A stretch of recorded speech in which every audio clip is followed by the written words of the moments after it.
Hello students. बेटा हमने last class में देखा था कि on the basis of size of particles solution is further divided into three parts. First is true solution, second is suspension and third is colloidal. True solution and suspension के बारे में हमने पढ़ लिया था कि पार्टिकल साइज, अगर मैं सॉल्यूट की बात करूं, size of solute particle is very small in true solution, है ना। नैक्ड आई से भी हम नहीं देख पा रहे थे एंड माइक्रोस्कोप से भी नहीं देख पा रहे थे। सस्पेंशन में साइज ऑफ पार्टिकल थोड़ा बढ़ गया था। और अगर हम कोलोइडियल की बात करें तो मैंने बताया था कि कोलोइडियल का जो पार्टिकल साइज होता है बेटा, वो सस्पेंशन एंड ट्रू सॉल्यूशन के बीच में लाई करता है ना। हमारा ट्रू सॉल्यूशन होमोजीनियस होता है, सस्पेंशन हेट्रोजीनियस होता है, वो सब हमने पढ़ लिया था। आज हम पढ़ेंगे कोलोइडियल। कोलोइडियल क्या होते हैं?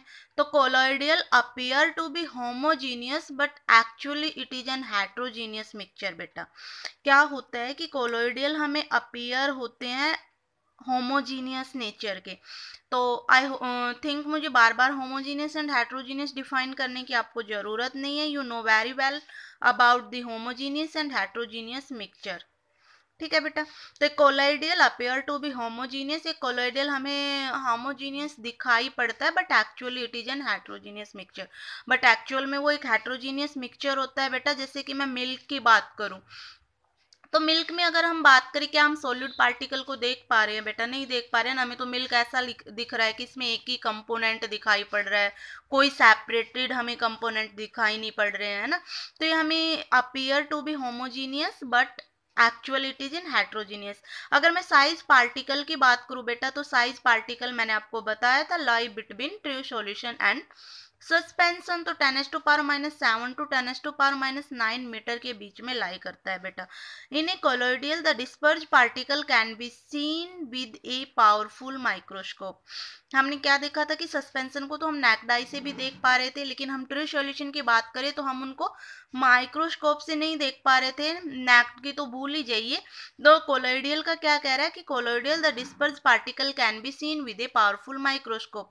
ये कह रहा है कि हम इसको एक माइक्रोस्कोप की हेल्प से देख सकते हैं, इसके पार्टिकल्स को, है ना, डिस्पर्ज पार्टिकल को देख सकते हैं।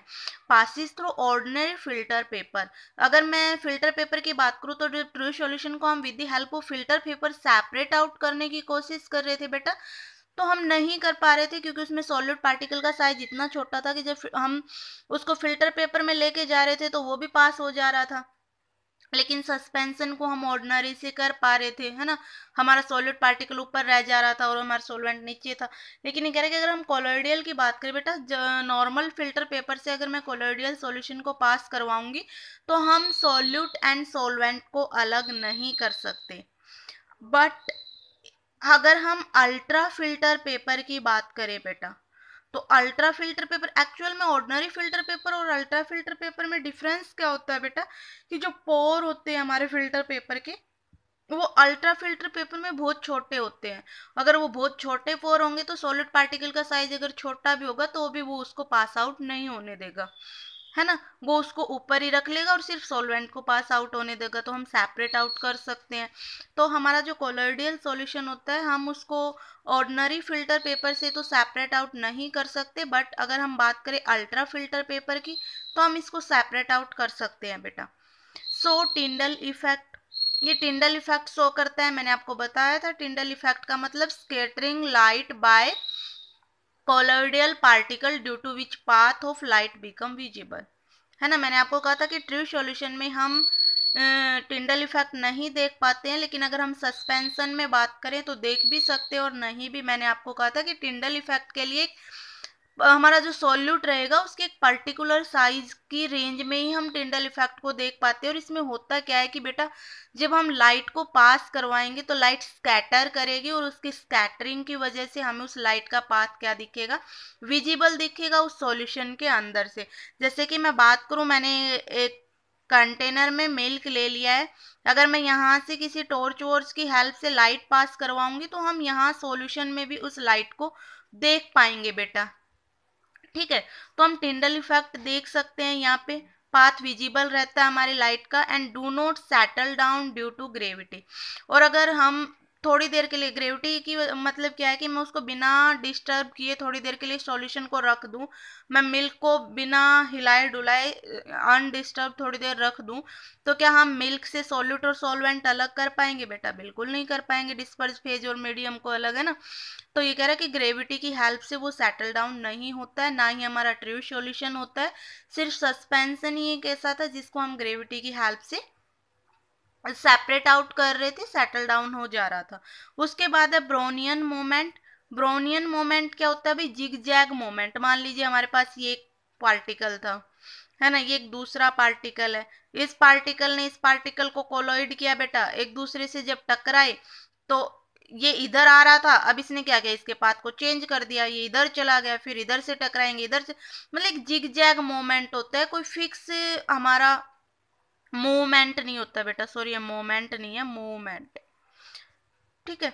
कोई फिक्स हमारा मूवमेंट नहीं होता है, मतलब कि पार्टिकल इधर से इधर उधर उधर कैसे भी जाएगा, जिगजैग रहेगा, क्योंकि जब ये इधर से टकराएगा इधर चला जाएगा, इधर कोई पार्टिकल आके कोलोइड कर जाएगा, पाथ को फिर से चेंज कर देगा, है ना। तो कोलोइड की वजह से, कोलोजन की वजह से, कोलाइड जब करेंगे, कोलिजन जब होगा, तो एक पार्टिकल दूसरे को जब स्ट्राइक करेगा तो क्या होता है कि वो उसके पाथ को चेंज कर देता है बेटा, और पाथ कुछ जिग जैग टाइप बन जाता है, और उसी को हम बोल रहे हैं ब्रोनियन मोमेंट, ठीक है भाई। उसके बाद है technique to separate component of mixture. Mixture के कंपोनेंट को सेपरेट करने के लिए हम कौन कौन सी टेक्निक यूज कर सकते हैं? तो बेटा मैंने आपको बताया था कि मिक्सचर को हम by physical method separate out कर सकते हैं। तो यहाँ पे हम कुछ फिजिकल मेथड पढ़ेंगे जिसकी हेल्प से हम मिक्सचर के कंपोनेंट्स को सेपरेट आउट कर पाएंगे। फर्स्ट हमारा मेथड है दैट इज इवोपरेशन मेथड। तो इवोपरेशन मेथड में मैंने आपको इवोपरेशन का मतलब बताया था कि आपका जो लिक्विड रहता है उसका गैस में कन्वर्ट होना एट एनी टेम्परेचर। हमने difference between boiling and evaporation पढ़ा था। हमने देखा था कि बॉइलिंग का मतलब भी लिक्विड को गैस में ही कन्वर्ट करना है, बट एक फिक्स टेम्परेचर पे। बट अगर हम किसी भी टेम्परेचर पे लिक्विड को गैस में कन्वर्ट करेंगे दैट इवोपरेशन टेक प्लेस बेटा, ठीक है। तो इवोपरेशन में कंडीशन क्या रहेगी कि one component will be evaporate and another is not, ठीक है भाई। तो इवोपरेशन से हम किसी मिक्सचर को तभी सेपरेट आउट कर सकते हैं बेटा जब उनमें से, उस मिक्सचर में जो कंपोनेंट दो प्रेजेंट है उनमें से एक क्या होना चाहिए, इवोपरेट होना चाहिए, और दूसरा इवोपरेट नहीं होना चाहिए। जैसे कि मैं बात करूं इंक की बेटा, इंक ब्लू कलर की होती है, उसमें कुछ वाटर मॉलिक्यूल भी होते हैं, है ना। हमें उनमें इंक से वाटर मॉलिक्यूल को सेपरेट आउट करना है। अब अगर मैं इंक की बात करूं, इंक के जो कंपोनेंट है बेटा वो इवोपरेट नहीं होते, पर हमारा वाटर तो इवोपरेट होता है बहुत जल्दी, है ना।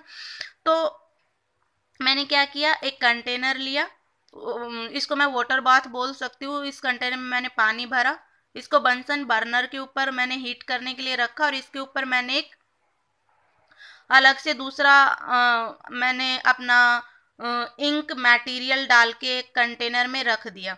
अब जब हम इसको हीट करेंगे बेटा, तो क्या होगा कि जब हम हीट करेंगे तो धीरे धीरे इस इंक में प्रेजेंट जो हमारा वाटर पार्टिकल था, वाटर मॉलिक्यूल थे, वो इवोपरेट होना स्टार्ट हो जाएंगे। और जब वो कंप्लीट इवोपरेट हो जाएंगे तो आपका रेस्यूड कलर कंपोनेंट इस कंटेनर के अंदर बचेगा, दैट इज इंक, ठीक है बेटा। कंक्लूजन हमें यहाँ से एक तो ये मिला कि ink is not a pure, it is a mixture. Ink हमारा प्योर नहीं होता है, ये मिक्सचर होता है। और किस किस का मिक्सचर है, हमें एक डाई, एक रेस्यूड कलर कंपोनेंट एक डाई की तरह हमने ब्लू कंपोनेंट मिला है, तो एक डाई इसके अंदर प्रेजेंट है, एक वाटर इसके अंदर प्रेजेंट है। एप्लीकेशन क्या है इस इवोपरेशन मेथड की, this method is used to separate volatile component from its non volatile solute. ये कह रहा है इवोपरेशन मेथड हम तभी यूज करते हैं जब हम एक वोलेटाइल को नॉन वोलेटाइल से सेपरेट कर रहे हो बेटा। जैसे कि मैंने कहा कि इंक में दो कंपोनेंट है, डाई और वाटर, तो डाई हमारा वोलेटाइल नहीं होता है। वोलेटाइल का मतलब बेटा जो वेपर में कन्वर्ट हो जाए, है ना, जो लिक्विड से गैस बन जाए। और मैंने गैस और वेपर आपको समझाया था ना, तो यहाँ हम वेपर की बात करेंगे क्योंकि गैस वो होते हैं जो रूम टेम्परेचर पे गैस रहे। तो जो वेपर में कन्वर्ट हो जाए वो वोलेटाइल होते हैं बेटा, और जो वेपर में कन्वर्ट नहीं होते वो नॉन वोलेटाइल होते हैं। तो डाई एंड वाटर में मैं बात करूँ तो वाटर हमारा वोलेटाइल है, डाई हमारा नॉन वोलेटाइल है ना। तो ये तभी हम एप्लीकेबल करेंगे जब एक हमारा वोलेटाइल नेचर का हो, दूसरा हमारा नॉन वोलेटाइल नेचर का हो, ताकि एक वोलेटाइल जो रहेगा बेटा वो तो इवोपरेट हो जाएगा, वेपर में कन्वर्ट हो जाएगा, और जो नॉन वोलेटाइल रहेगा वो हमारा नीचे रह जाएगा उस, या हम कहीं कि उस कंटेनर में बचा रह जाएगा, और इस तरीके से हम मिक्सचर के कंपोनेंट को सेपरेट आउट कर लेंगे। ये कह रहा है कि सी वाटर को भी हम इसी से सेपरेट आउट करते हैं, है ना। सी वाटर में भी हम इवोपरेशन प्रोसेस से क्या करेंगे कि उसमें प्रेजेंट मॉइस्चर वगैरह या वाटर वगैरह होता है उसको इवोपरेट कर देते हैं और हमारा साल्ट हमारे पास बच जाता है। तो इवोपरेशन से हम सी वाटर को करते हैं। मैंने साल्ट प्लस वाटर भी लिया था ना। साल्ट प्लस वाटर का सॉल्यूशन लोगे तो वाटर इवोपरेट रह जाएगा, सॉलिड साल्ट आपका नीचे रह जाएगा ना। तो वोलेटाइल और नॉन वोलेटाइल को अगर हमें अलग करना है मिक्सचर में, हमें पता है कि एक वोलेटाइल कंपोनेंट है, दूसरा नॉन वोलेटाइल कंपोनेंट है, तो हम इवोपरेशन मेथड से उनको सेपरेट आउट कर सकते हैं बेटा।